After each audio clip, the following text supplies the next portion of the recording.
Hi dears, എന്തൊക്കെയാണ് എല്ലാവരുടെയും വിശേഷം? എല്ലാവരും സുഖമായിരിക്കുന്നോ? ഞാനിന്ന് ഷെയർ ചെയ്യുന്നത് നമ്മളിപ്പോൾ പച്ചരിയൊന്നും നമ്മുടെ കയ്യിലില്ലെങ്കിൽ പോലും അരിപ്പൊടി വെച്ചിട്ട് നല്ല സോഫ്റ്റ് ആയിട്ടുള്ള നല്ല അടിപൊളിയായിട്ടുള്ള ഇഡ്ഡലി തയ്യാറാക്കി എടുക്കാൻ പറ്റും കേട്ടോ. അതിൻ്റെ റെസിപ്പിയാണ് കാണിക്കുന്നത്. അടിപൊളി റെസിപ്പിയാണ് കേട്ടോ. നല്ല പെർഫെക്റ്റ് ആയിട്ട് തന്നെ കിട്ടിയിട്ടുണ്ടായിരുന്നു.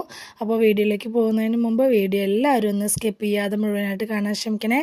അപ്പോൾ കണ്ടുകൊണ്ടിരിക്കുന്ന സമയത്ത് ഇഷ്ടമാണെന്നുണ്ടെങ്കിൽ മറക്കാതെ ലൈക്ക് ബട്ടൺ ഒന്ന് പ്രസ് ചെയ്ത് വെക്കണം കേട്ടോ. സബ്സ്ക്രൈബ് ചെയ്യാതെ കാണുന്ന കൂട്ടുകാരുണ്ടെങ്കിൽ ഒന്ന് സബ്സ്ക്രൈബ് ചെയ്ത് സപ്പോർട്ടും കൂടി ചെയ്യണേ. അപ്പോൾ നമുക്കിത് എങ്ങനെ ഉണ്ടാക്കുന്നത് നോക്കിയാലോ. അതിനായിട്ട് ആദ്യം തന്നെ ഞാനിപ്പോൾ 1 ഗ്ലാസ് അളവിൽ ഉഴുന്ന് കുതിരാനായിട്ട് വെച്ചിട്ടുണ്ടായിരുന്നു. ഫ്രിഡ്ജിൽ വെച്ചിട്ടുണ്ടായിരുന്നതാണ് കേട്ടോ കുതിരാനായിട്ട്. അപ്പോൾ നമ്മൾ ഏത് അളവിലാണോ, ഏത് അളവ് കപ്പിൽ അല്ലെങ്കിൽ ഏത് അളവ് ഗ്ലാസ്സിലാണോ എടുക്കുന്നത് അതിനനുസരിച്ച് തന്നെ ബാക്കിയുള്ള എല്ലാ സാധനങ്ങളും അതേ അളവിൽ തന്നെ എടുക്കുക. ഞാനിപ്പോൾ ഇങ്ങനൊരു ചെറിയ ഗ്ലാസ്സിന് 1 ഗ്ലാസ് ആണ് എടുത്തിട്ടുണ്ടായിരുന്നത്.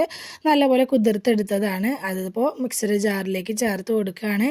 കൂടെ തന്നെ ഞാൻ ഒരു 1/2 ഗ്ലാസോളം ചോറും കൂടി ചേർത്ത് കൊടുക്കുന്നുണ്ട്. ഇനി ഇത് വളരെ കുറച്ച് വെള്ളം ഒഴിച്ചിട്ട് നല്ല പേസ്റ്റായിട്ടൊന്ന് അരച്ചെടുക്കണം. തരികളൊന്നും ഇല്ലാതെ നല്ല ഫൈനായിട്ട് തന്നെ ഒന്ന് അരച്ചെടുക്കണം കേട്ടോ. ഞാനിതപ്പോൾ നന്നായിട്ട് തന്നെ ഒന്ന് അരച്ചെടുത്തുകൊണ്ട് വന്നിട്ടുണ്ട്. വെള്ളത്തിൻ്റെ അളവ് ഒരുപാട് അങ്ങ് കൂടി പോവാതിരിക്കാൻ ശ്രദ്ധിക്കണേ. ഇനി ഇതൊരു സൈഡിലേക്ക് മാറ്റി വയ്ക്കുക.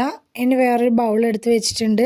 അപ്പോൾ ഉഴുന്നെടുത്ത അതേ ഗ്ലാസ്സിന് തന്നെ ഒരു 1.25 ഗ്ലാസ്സിലധികം, 2 ഗ്ലാസ് നിറയെ എടുത്തിട്ടില്ല, അരിപ്പൊടിയാണ് എടുത്തിട്ടുള്ളത്. വറുത്തിട്ടില്ല, നമ്മുടെ പാക്കറ്റ് അരിപ്പൊടിയില്ലേ, അത് ഞാൻ അത് വെച്ചിട്ടാണ് കേട്ടോ ചെയ്തിട്ടുള്ളത്.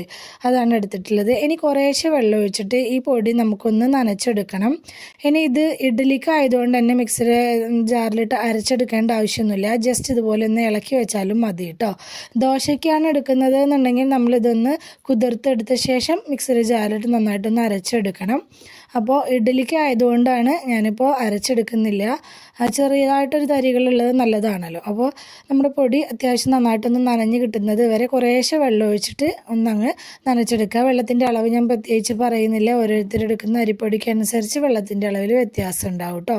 അപ്പോൾ ഈ ഒരു കൺസിസ്റ്റൻസിയിൽ നനച്ചെടുത്ത ശേഷം നമ്മൾ അരച്ചെടുത്തിട്ടുള്ള ചോറ് ഉഴുന്നില്ലേ അത് ഇതിലേക്ക് ഒഴിച്ചു കൊടുക്കുക. അപ്പോൾ ഇനി ഇഡ്ഡലിക്ക് ആയതുകൊണ്ട് തന്നെ ഉലുവ ചേർക്കേണ്ടവർക്ക് നമ്മൾ ഉഴുന്ന് കുതിരാൻ വയ്ക്കില്ലേ, ആ സമയത്ത് ഉഴുന്നിൻ്റെ കൂടെ 1/2 ടീസ്പൂൺ ഉലുവ കൂടി കുതിരാനായിട്ട് വെക്കാം കേട്ടോ. ഞാനിപ്പോൾ ഉലുവ ചേർത്തിട്ടില്ല. ഇപ്പോൾ ഈ അരച്ചെടുത്തിട്ടുള്ള ഉഴുന്നും ചോറും കൂടി ഇതിലേക്ക് ചേർത്ത് ഈ അരിപ്പൊടിയിലേക്ക് ചേർത്ത് കൊടുത്ത ശേഷം നന്നായിട്ടൊന്ന് മിക്സാക്കി എടുക്കുക. ഇതുപോലെ ഒരു വിസ്ക് വെച്ച് മിക്സാക്കി എടുക്കുകയാണെങ്കിൽ പെട്ടെന്ന് തന്നെ നമുക്ക് മിക്സായി കിട്ടും കേട്ടോ. ശേഷം നമ്മുടെ കൈ വെച്ച് നന്നായിട്ട് ഇതൊന്ന് 1 മിനിറ്റ് നേരം നന്നായിട്ടൊന്ന് മിക്സാക്കി എടുക്കുക. അപ്പോൾ ഇഡ്ഡലിയുടെയും ദോശയുടെയൊക്കെ മാവ് നല്ല പെർഫെക്റ്റ് ആയിട്ട് ഒന്ന് പൊന്തി കിട്ടാനും വേണ്ടിയിട്ടാണ് ഇങ്ങനെ ചെയ്യുന്നത് കേട്ടോ. അപ്പോൾ നമ്മുടെ കൈ വെച്ച് നന്നായിട്ടൊന്ന് മിക്സാക്കി എടുക്കുക. രാവിലെ ബ്രേക്ക്ഫാസ്റ്റ് ആയിട്ട് ഇഡ്ഡലി ദോശയൊക്കെ തയ്യാറാക്കി എടുക്കുന്നതാണല്ലോ എളുപ്പം നമുക്ക് ചെയ്യാനായിട്ടുള്ളത്. അപ്പോൾ ചില സമയങ്ങളിൽ നമ്മുടെ കയ്യിൽ പച്ചരി ഉണ്ടായിക്കൊള്ളണമെന്നില്ല. ആ സമയത്ത് അരിപ്പൊടി വെച്ചിട്ട് നമുക്ക് നല്ല അടിപൊളിയായിട്ട് തന്നെ ഇഡ്ഡലിയും ദോശയൊക്കെ തയ്യാറാക്കി എടുക്കാൻ പറ്റും കേട്ടോ. അപ്പോൾ ദോശയുടെ ഒരു റെസിപ്പി എന്തെങ്കിലും കാണിച്ചിട്ടില്ല, ഇഡ്ഡലിയുടെയാണ് കാണിച്ചിട്ടുള്ളത്. നല്ല പെർഫെക്റ്റ് ആയിട്ട് തന്നെ കിട്ടിയിട്ടുണ്ടായിരുന്നു കേട്ടോ. അപ്പോൾ ഒരുപാട് പേർക്ക് അറിയുന്ന റെസിപ്പി തന്നെ ആയിരിക്കാം, അറിയാത്തവർക്കും വേണ്ടിയിട്ടാണ് ഷെയർ ചെയ്തിട്ടുള്ളത്.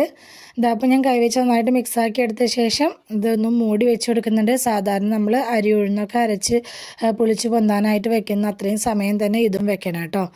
അപ്പോൾ ഞാനിപ്പോൾ തലേദിവസം വൈകുന്നേരം അരച്ച് വെച്ചിട്ടുണ്ടായിരുന്നതാണ്. ഇപ്പോൾ രാവിലെയാണ് എടുത്തിട്ടുള്ളത്. നമ്മുടെ മാവൊക്കെ അത്യാവശ്യം നന്നായിട്ട് തന്നെ പൊന്തി വന്നിട്ടുണ്ട്. നല്ല കുറേ എയർ ബബിൾസൊക്കെ ആയിട്ട് അടിപൊളിയായിട്ട് തന്നെ നമ്മുടെ മാവ് സെറ്റായിട്ട് കിട്ടിയിട്ടുണ്ട്. ക്യാമറയിൽ എത്രത്തോളം നന്നായിട്ട് കാണാൻ പറ്റുന്നുണ്ടെന്ന് അറിയില്ല, പക്ഷേ അടിപൊളിയായിട്ട് തന്നെ മാവ് കിട്ടിയിട്ടുണ്ട് കേട്ടോ. അപ്പോൾ തലേദിവസം കലക്കി വെച്ച സമയത്ത് നമ്മൾ ഇതിലേക്ക് ഉപ്പൊന്നും ചേർത്ത് കൊടുത്തിട്ടില്ല. അപ്പോൾ ഈ സമയത്ത് ഇതിലേക്ക് ആവശ്യമായിട്ടുള്ള ഉപ്പ് ചേർത്ത് കൊടുക്കുക. അതുപോലെ തന്നെ വേണമെന്നുള്ളവർക്ക് ആവശ്യമായിട്ടുള്ളവർക്ക് സോഡാപ്പൊടി വേണമെങ്കിൽ കുറച്ച് ചേർത്ത് കൊടുക്കുക. അപ്പോൾ കുറച്ചും കൂടി നല്ല സോഫ്റ്റ് ആയിട്ടൊക്കെ കിട്ടും. ഞാനിപ്പോൾ സോഡാപ്പൊടി ചേർത്ത് കൊടുത്തിട്ടില്ല കേട്ടോ. അപ്പോൾ ആവശ്യമുള്ളവർക്ക് മാത്രം ചേർത്ത് കൊടുക്കുക. ഇനി നന്നായിട്ടൊന്ന് മിക്സാക്കി എടുത്താൽ മാത്രം മതി. അപ്പം നമ്മുടെ മാവ് ഇവിടെ റെഡി ആയിട്ടുണ്ട്. ഉപ്പ് ചേർത്ത് മിക്സാക്കി എടുത്ത ശേഷം ഒരു 10-15 മിനിറ്റ് നേരമൊക്കെ വെക്കുകയാണെങ്കിൽ കുറച്ചും കൂടി നല്ലതാണ് കേട്ടോ. ഞാൻ അങ്ങനെ വെച്ചിട്ടുണ്ടായിരുന്നു. അതിന് ശേഷമാണ് ഇഡ്ഡലി ചുട്ടെടുക്കുന്നത്. ഇഡ്ഡലി ചെമ്പിൽ വെള്ളം വെച്ചിട്ടുണ്ട്. വെള്ളം നല്ലപോലെ ചൂടായി വരുന്ന സമയത്ത് ഇഡ്ഡലി തട്ട് ഇതുപോലെ വെച്ച് കൊടുത്തിട്ട് അതിലേക്ക് കുറച്ച് ഓയിൽ ഒഴിച്ച് കൊടുത്തിട്ടുണ്ട്. ഇനി അത് എല്ലായിടത്തേക്കും ഒന്നാക്കി കൊടുക്കുന്നുണ്ട്. അപ്പോൾ ഇഡ്ഡലി തട്ട് ഒന്നങ്ങ് ചൂടായി വന്ന സമയത്ത് നമ്മൾ മാവ് ഒഴിച്ച് കൊടുക്കുകയാണെങ്കിൽ നമുക്ക് ഇഡ്ഡലി പെട്ടെന്ന് തന്നെ തട്ടുന്ന എടുക്കാനായിട്ട് കിട്ടും കേട്ടോ. അപ്പോൾ ഞാനിപ്പോൾ 2 തട്ടിലും ഓയിലൊക്കെ ആക്കി കൊടുത്തിട്ടുണ്ട്. ഇനി നമ്മൾ സാധാരണ ഇഡ്ഡലി മാവ് ഒഴിച്ച് കൊടുക്കുന്ന പോലെ തന്നെ ഇഡ്ഡലി തട്ടിൽ മാവ് ഒഴിച്ച് കൊടുക്കുക. മാവ് മുഴുവനായിട്ട് ഒഴിച്ച് കൊടുക്കൽ കഴിഞ്ഞ ശേഷം മീഡിയം ടു ഹൈ ഫ്ലെയിമിൻ്റെ ഇടയിൽ വെച്ചിട്ട് തന്നെ നമ്മൾ ഇഡ്ഡലി എപ്പോഴും വേവിച്ചെടുക്കണം.